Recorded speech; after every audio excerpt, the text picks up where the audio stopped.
Vi har brugt 2 ledninger, 2 polstik, en strømforsyning, 1,5 meter kobbertråd og en U-magnet.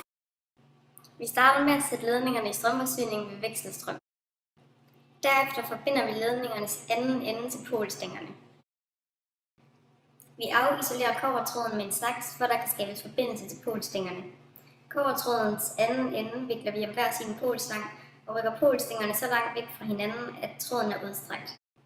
Vi tænder strømforsyningen og skruer op på 2 volt, hvorefter der dannes et magnetfelt omkring kobbertråden.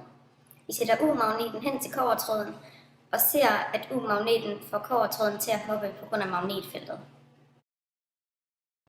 Vi kan se, at der på kobbertråden opstår knudepunkter, hvor bølgerne krydser hinanden. Mellem knudepunkterne kan vi se bue, som viser, hvor bølgen er højest. For at kunne finde bølgelængden skal vi måle fra knudepunkt til knudepunkt og gange det med 2. Vi beregner bølgelængden til 0,64 meter.